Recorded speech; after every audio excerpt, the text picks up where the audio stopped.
Shalom sahabat Health Talk dimanapun Anda berada, apa kabar hari ini? Semoga semua dalam keadaan sehat dan baik. Pada kesempatan kali ini, saya bersama dua narasumber, Bapak Pendeta Setiawan Sutejo yang tentunya semua sudah mengenal, dan Dr. Yeni Juardi. Dr. Yeni ini saat ini sebagai dosen di FKUI, sekaligus melayani di Yayasan Pendidikan Teologi Gereja Kristus dan sebagai salah satu tim medis GKK COVID Center. Selamat datang Bapak Ibu dan terima kasih buat kehadirannya. Pemirsa, pandemi belum berakhir.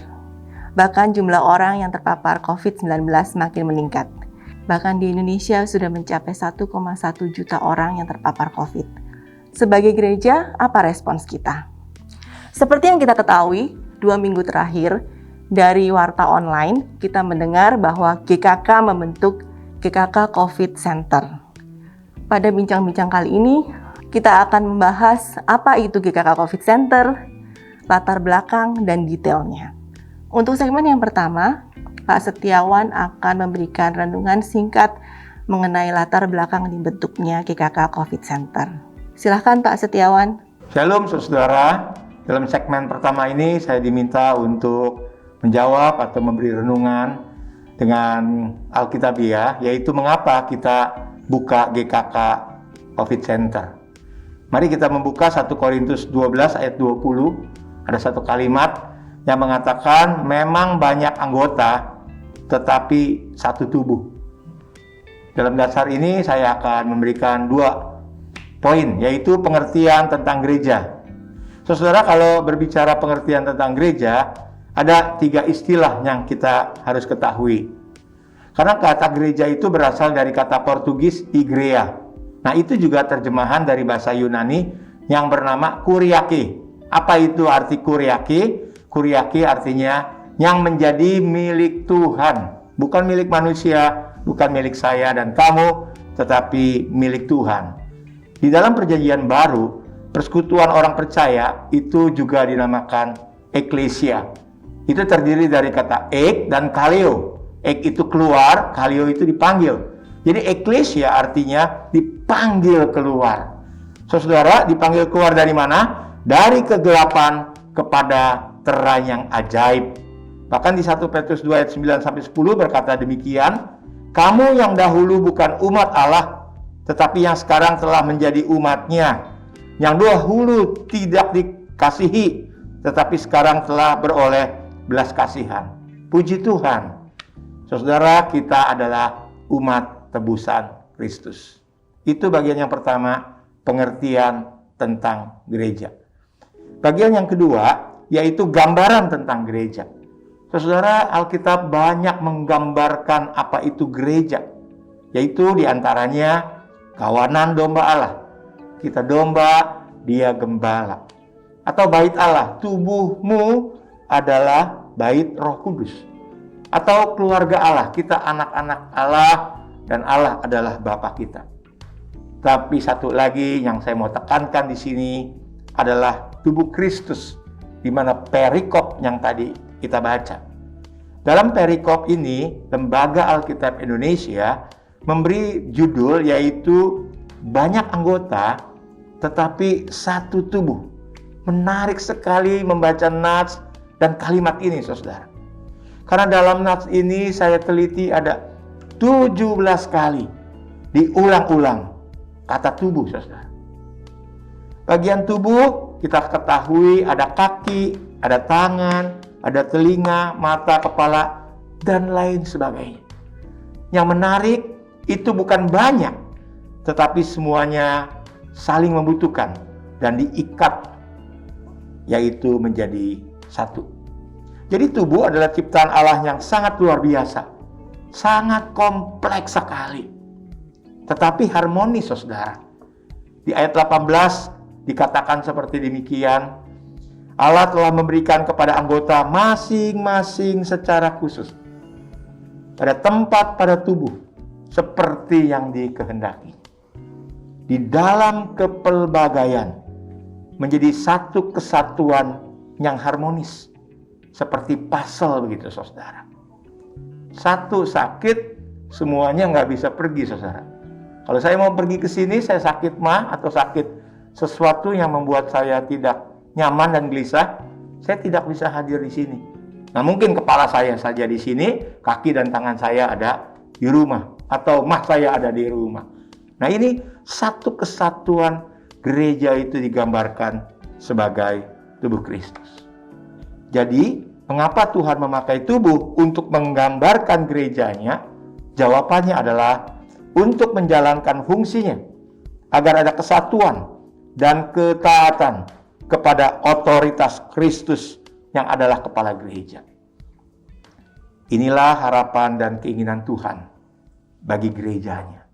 Sekali lagi, keanekaragaman fungsi yang berbeda-beda dalam satu tubuh diharapkan saling apa? Membutuhkan, memperhatikan, mendampingi, mendoakan satu dengan yang lainnya. Tepatlah yang dikatakan Rasul Paulus, bertolong-tolonganlah menanggung bebanmu. Demikian kamu memenuhi hukum Kristus. Inilah gereja, saudara. Dalam masa pandemi ini, sudah sepatutnya gereja Kristus Ketapang memenuhi panggilan Tuhan tersebut. Belajar menjadi sahabat bagi yang terpapar COVID, saudara. You are my family. Saudara, bukankah pada umumnya awal seseorang tahu bahwa kita terpapar, reaksinya kaget, panik, khawatir, sangat mempengaruhi psikologi kita, saudara. Sebenarnya hal itu wajar, tetapi jangan berdiam diri. Dulu kita pikir kalau yang terpapar itu orang-orang yang jauh dari kita. Tambah lama sepertinya tambah mendekat. Dan lama-lama ada di lingkungan kita, saudara. Keluarga saya sudah kena. Anggota tim kita ini juga sudah kena. Jemaat gereja Kristus Ketapang ada yang kena. Bahkan ada yang meninggal, saudara. Ada orang yang terpapar COVID-19 ini selain panik, khawatir, dia tidak mengerti apa yang harus dia lakukan. Ada yang menutup diri, saudara. Ini mempengaruhi keluarga, pekerjaan, psikologi, imannya, bahkan hidupnya, saudara. Saudara, penyakit ini namanya virus, nggak perlu kita malu untuk diketahui. Kita harus terbuka kalau kita sedang terpapar. Nah, dalam suasana yang seperti demikianlah, kami hadir, GKK COVID Center hadir, saudara. Kami mau menjadi sahabat bagi yang terpapar COVID. Seperti apa pelayanan GKK COVID Center? Nah, saya dengan rekan-rekan, dengan tim yang ada, mari kita lanjutkan dengan ngobrol-ngobrol santai. Oke, terima kasih Pak Setiawan untuk renungan singkatnya. Sama-sama. Sekarang kita lanjutkan dengan obrolan santai ya, supaya jemaat juga semakin memahami apa sih itu COVID Center dan bagaimana cara kerjanya. Oke, Pak Setiawan, boleh dijelaskan sedikit apa saja sih cakupan pelayanan GKK COVID Center? Nah, kita buka GKK COVID Center ini sebagai gereja, kita mengeluarkan apa yang kita bisa lakukan. Yaitu pelayanannya ada 3 hal, yaitu tim pastoral. Yang kedua, tim medis, Ibu Dokter. Dan yang ketiga, dukungan kasih, tatkala itu perlu kita berikan. 3 cakupan itu, Ibu. Oke. Dan kira-kira siapa saja tuh yang boleh menghubungin COVID Center? Ya, GKK COVID Center ini dibuka untuk prioritas jemaat gereja Kristus Ketapang. Tetapi kami tidak menutup kemungkinan, yaitu para simpatisan, keluarga-keluarga yang terpapar dari jemaat yang ada. Sebisa mungkin kami mau mendampingi menjadi sahabat bagi yang terpapar. Jadi terbuka untuk semua jemaat dan siapapun yang membutuhkan ya Pak ya? Prioritas jemaat tetapi terbuka. Oke. Untuk Bu Dokter mungkin bisa sedikit menjelaskan, tadi disebutkan ada layanan medis. Seperti bagaimana ya Bu layanan medis yang diberikan di COVID Center? Kami dari tim medis itu terdiri dari beberapa dokter. Ya, ada dokter yang memang sehari-hari bertugas di klinik Immanuel Ada juga dokter lain di luar dari klinik Immanuel. Jadi kita bekerja sebagai satu tim yang nantinya akan dibagi-bagi tugasnya. Jadi setiap hari itu akan ada dokter yang bertugas, misalnya dari pukul 8 hingga pukul 3 itu jam kerja, kemudian pukul 3 hingga pukul 8 malam. Jadi nanti sahabat Health Talk yang ingin menghubungi itu bisa menghubungi terlebih dahulu call center dan selanjutnya akan diberikan informasi dokter yang bertugas saat itu sehingga Bapak Ibu bisa menghubungi dokter yang bertugas. Oke, terima kasih. Terus Dok, ada juga yang mempertanyakan nih, kapan ya saya boleh menghubungi COVID Center? Apakah saya harus tahu bahwa saya positif COVID terlebih dahulu? Ataukah jikalau saya merasakan gejala-gejala atau sudah merasakan khawatir, saya boleh menghubungi COVID Center? Ya, ini pertanyaan yang penting ya, apakah saya harus dalam tahapan bagaimana baru bisa menghubungi GKK COVID Center. Jadi sebetulnya kalau Bapak Ibu sudah mulai merasakan gejala, tidak yakin apakah ini gejala COVID atau bukan, itu silakan bisa langsung menghubungi GKK COVID Center, nanti akan dilayani call center. Selanjutnya nanti dokter yang bertugas itu nanti akan membantu Bapak Ibu untuk menilai apakah gejala-gejala ini mengarah ke gejala COVID atau bukan. Ya, adapun mungkin ada yang sudah pernah dites kemudian hasilnya positif dan tidak tahu harus bagaimana, itu juga boleh menghubungi.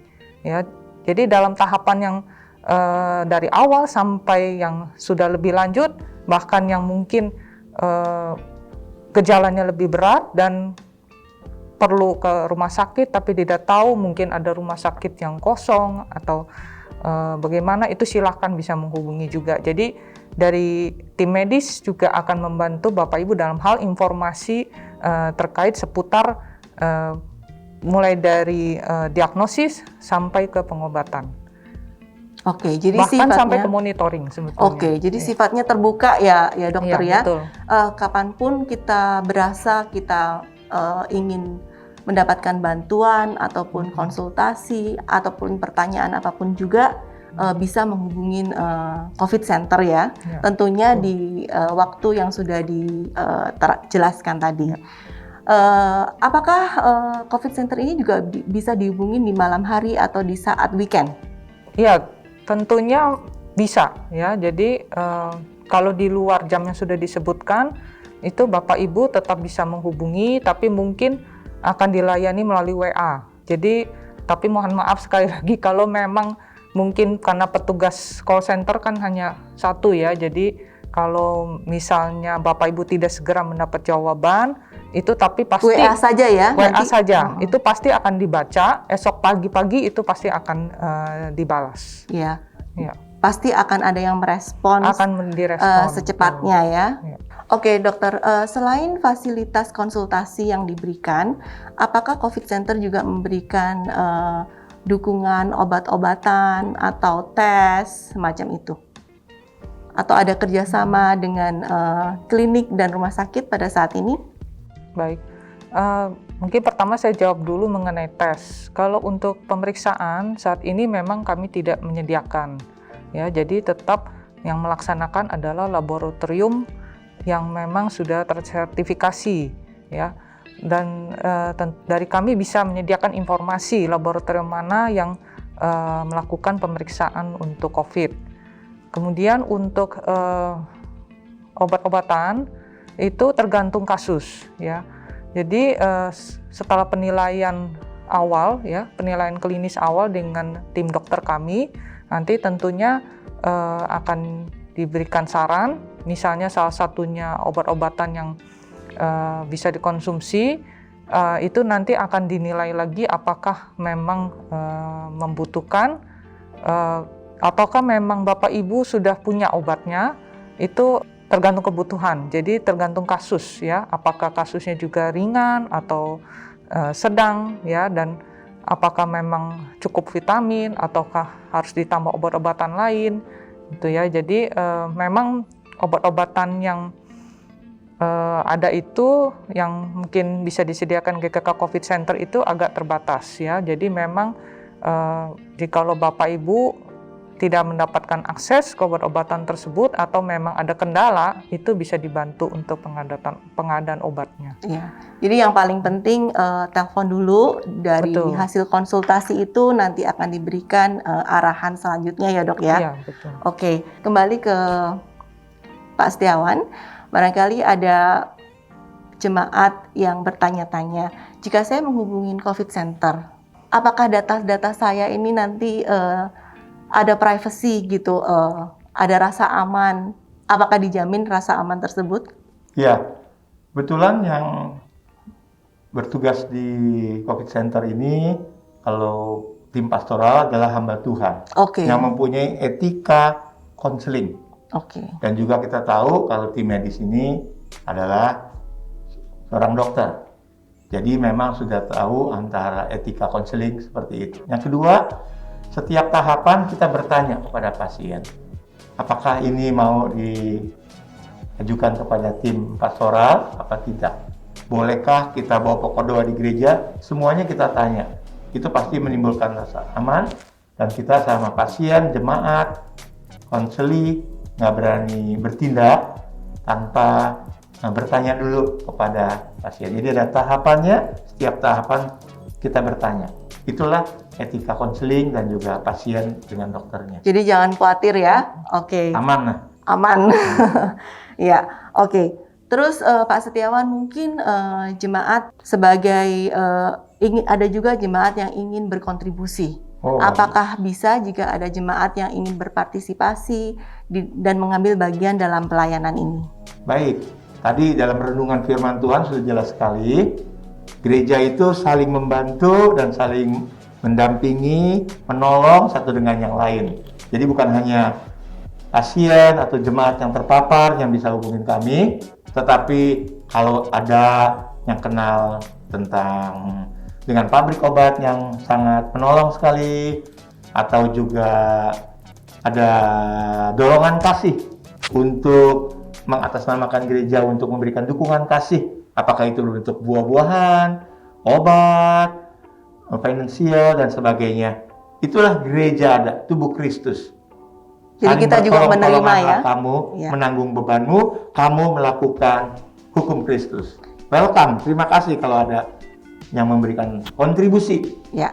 untuk menolongnya. Dan kita juga bisa menghubungin nomor COVID Center tersebut jika ingin berpartisipasi ya Pak ya. Baik, terima kasih. Oke. Kembali ke Dr. Yeni.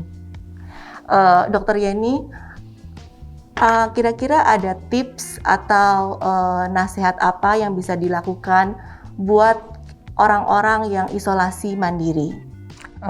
Ya, untuk Bapak Ibu yang sudah terkonfirmasi COVID dan harus melakukan isolasi mandiri, ya tentunya pertama-tama adalah jangan stres dulu atau khawatir ya.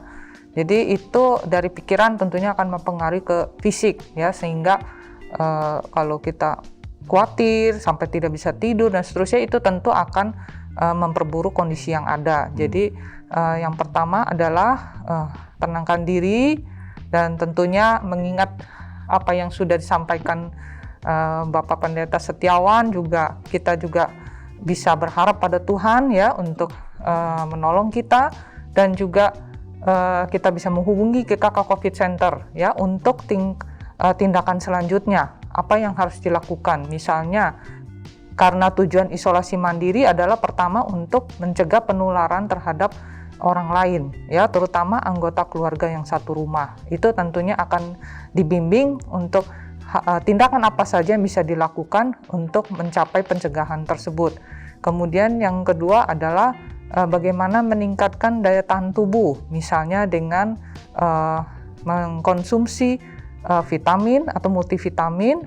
Kemudian juga mungkin di luar itu mungkin ada obat-obatan jika dibutuhkan, dan juga perlu juga untuk monitoring ya. Jikalau Bapak Ibu masih bisa melakukan segala suatu kegiatan sendiri, itu tentunya bisa melakukan monitoring sendiri dengan diperlengkapi beberapa peralatan ya untuk monitoring, misalnya oximeter, kemudian juga kalau mungkin ada penyakit penyerta yang perlu dikontrol, misalnya gula darah atau tekanan darah tinggi, itu juga perlu dilakukan pemeriksaan secara berkala.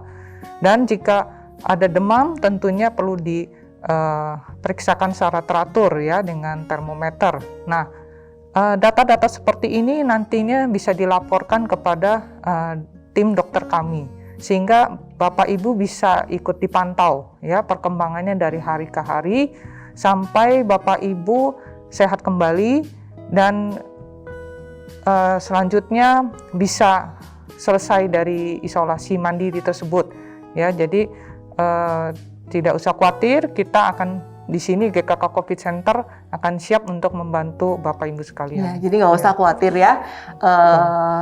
Kita akan selalu bersama mendampingi sampai melalui masa-masa isoman tersebut gitu ya dokter ya.